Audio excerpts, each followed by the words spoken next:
katika hali ngumu katika wakati wa sasa. Sisi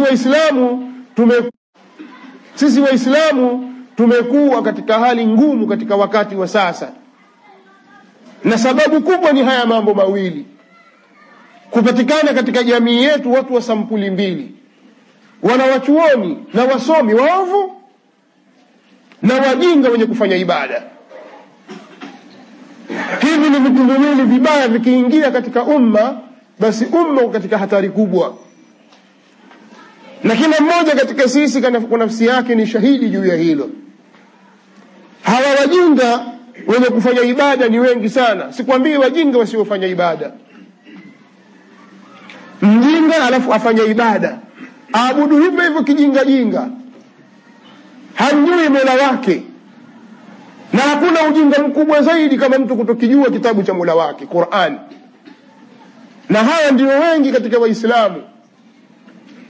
Wengi katika vijana ukiwaona, mashaallah, ni mtu mungwana, safi, sura yake nzuri, avaa vizuri, ajiheshimu, katika mujtama anaheshimiwa, lakini ukimtazama hajui kusoma Qur'an. Heshima hiyo utaipata vipi wewe hujui kusoma Qur'an? Utamwona mzee, mtu mzima, anakadimishwa katika mambo, tafadhali, karibu.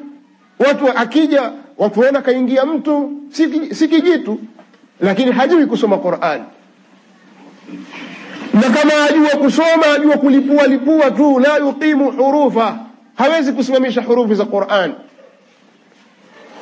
Na kama atalimudu hilo, basi pengine hajui maana ya Qur'an, hajui tafsiri yake, asoma tu.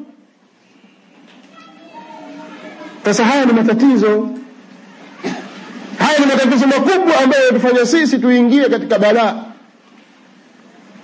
Sasa hebu jaribu kupita na kupeleleza, kuuliza, kwa nini Waislamu waliozaliwa katika Uislamu hasa wengi wao hawajui kusoma Qur'ani? Kitu gani kilichowafanya waingie katika hilo?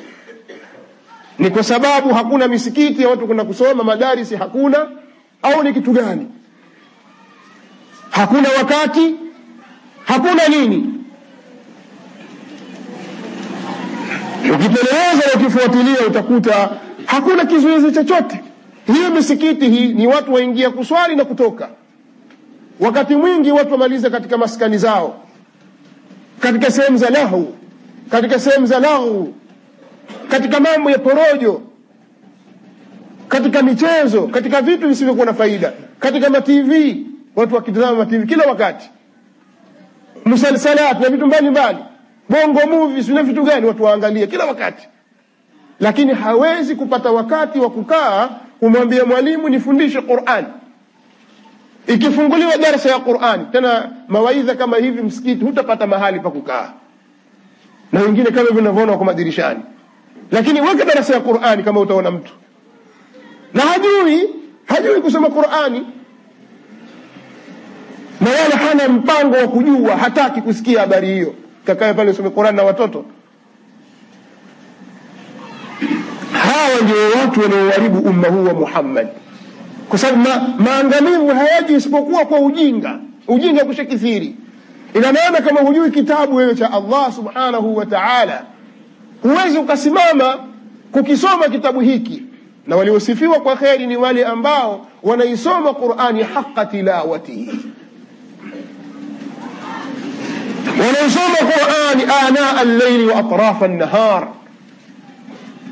Na tilawa ina maana pia vile vile ya mutabaa, kuifuata Qur'an.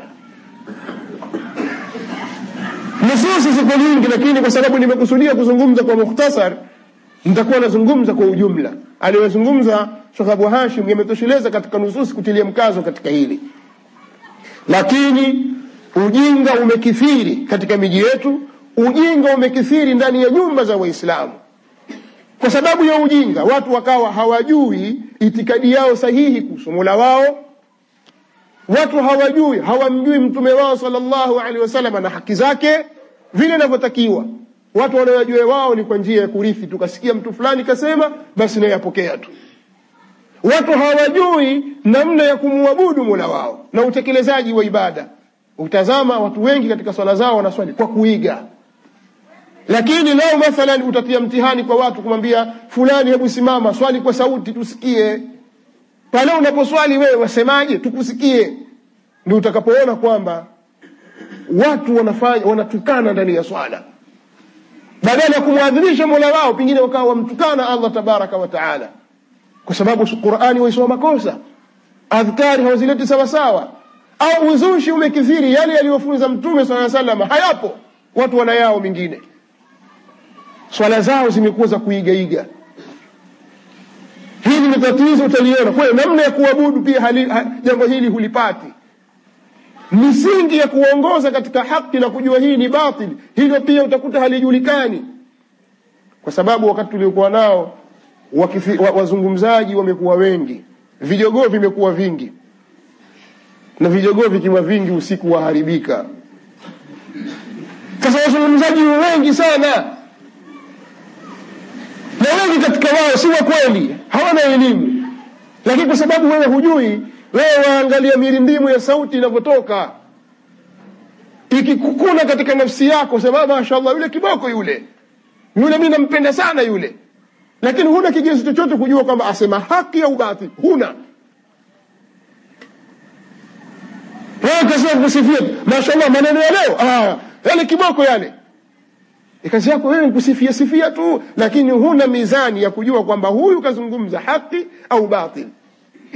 Sasa unapokuja mambo ya khilafu na migongano, hawa wasema hivi au wasema hivi, ndipo utakapoona sasa kwamba huyu ni dhaifu. Watu wengi utasikia sasa, mashekhi bwana itabidi mkae bwana mzungumze mambo, maana matutatiza sisi wajinga maamuma. Matutatiza sasa nyinyi sisi. Kwa nini utatizwe? Kwani hii dini miliki ya nani?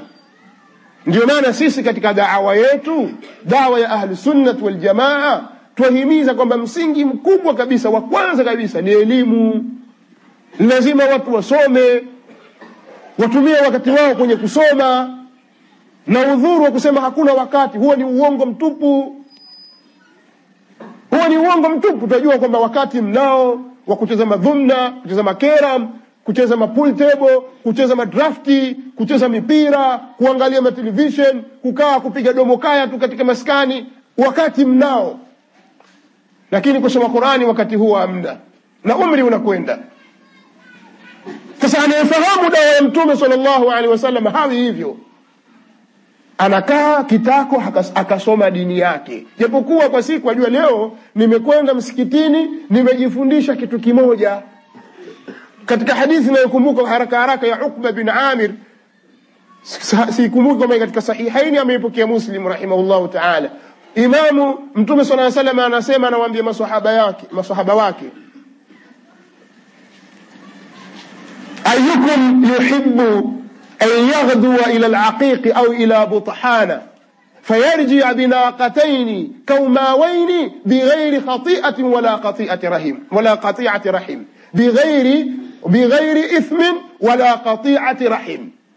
قالوا أينا لا يحب ذلك يا رسول الله. Watu Mtume anawaambia, ni nani katika nyinyi ambaye anapenda kutoka hapa kwenda mpaka Aqiq, au kutoka hapa kwenda mpaka Buthan, kila siku asubuhi atoka, akifika kule achukua ngamia wawili walionona, pengine ngamia wawili wenye mimba, achukua arudi nao mjini. Yani waambiwa, ni nani katika nyinyi iko tayari kila siku asubuhi atoke hapa kwa mguu, labda aende mahali takriban mwendo wa maili 10, aende tu kule, akifika kule atachukua ng'ombe wake wawili wazuri walionona, aje nao hapa mjini. Nani iko tayari? Kila siku ukifika wachukua tu, hakuna vita, hakuna kuuliza, hakuna kutoa pesa, wachukua tu ng'ombe wako waleta mjini. Ni nani katika nyinyi hapendi hilo? Watu wakasema, nani asiyependa hilo ya Rasulullah? Sote tuko tayari kwa hilo. Nimesema mwendo wa kilomita 10 hivi au kilomita 8, kwa sababu al-Aqiq ilikuwa wakati ule iko nje ya Madina. Ukiangalia umbali wake unakaribia hizo kilomita 8 mpaka kilomita 7. Ni wadi umepita Madina, umetoka huko, umepitia Muzdalifa, umekuja mpaka umepita sasa hivi umetenganisha baina ya Madina na Jamia Islamia, umekwenda mpaka ukapita Uhud huko. Wadi al-Aqiq. Sasa ni nani ambaye hapendi katika nyinyi kutoka hapa tulipo kwenda mpaka Bathan au kwenda mpaka Aqiq, akachukua ngamia wawili walionona? Wakasema, sote tupende ya Rasulullah. Akasema Mtume sallallahu alaihi wa alihi wasallama, kutoka mmoja wenu nyumbani kwake asubuhi akenda msikitini akasoma aya 2 ni bora kwake yeye kuliko ngamia wawili. Wa thalath khairu min thalath wa arba'u khairu min arba' wa min a'dadihinna min al-ibil. Na kwa idadi hizo za ngamia. Haya mtuambianeni ukweli hasa. Mathalan kama hapa msikitini waambiwa ukisoma aya moja tukupa 1000. Utasoma ngapi wewe? Kila siku ukisoma aya moja tu, ukijifunza ukiweza, 1000 yako iko kwenye kapu hapo, chukua uende zako nyumbani. Utasoma ngapi? Utasoma moja tu wewe, au utasema mimi sitaki hiyo, mimi sitaki, ndio zangu na haraka.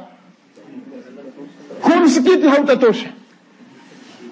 Utasikia lawama wengine watu kuna upendeleo, kuna watu wengine watangulizwa mbele pale kwa sababu kuna ulua na kuna maslahi ya kidunia. Sasa si kweli kwamba watu hawana wakati, watu wanapuuza, hawataki dini. Dini wanashaichukulia dini ni kitu cha mzaha.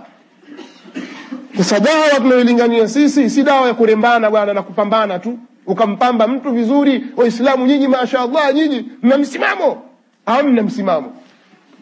Maadamu hamtaki kujifunza dini, msimamo haupo. Hii ni dawa ya kuwaita watu warudi katika usawa.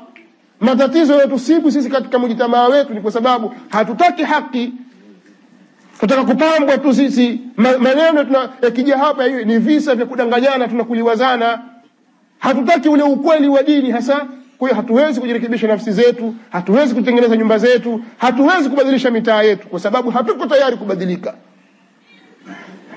Sasa dawa ya sampuli hizo sisi hatuzitaki kwa sababu tuna hawa katika nafsi zetu.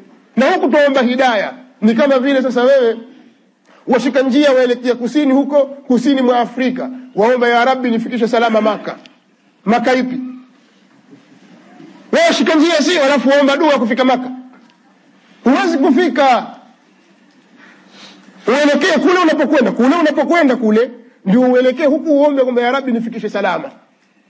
Sasa wewe hidayah hujaielekea, wasimama tu kwenye swala, pingine ukasema ihdina siratal mustaqim, mpaka wajashtuka uko wala dhalina amin. Wala hujui unapita vipi ihdina siratal mustaqim. Kwa hiyo nataka kutilia mkazo kwamba katika vitu ambavyo vinatuangusha sisi hii leo tukawa tuko katika mabalaa na hali ngumu, hakuna kitu kingine. Si siasa mbovu, wala hali za kiuchumi, wala watawala waovu, wala sijui kitu gani, ni sisi wenyewe. Sisi wenyewe watu wabaya. Tukirudi katika usawa, Allah tabaraka wa taala tutengeneza kila kitu. Hiyo ndio jambo la sawa.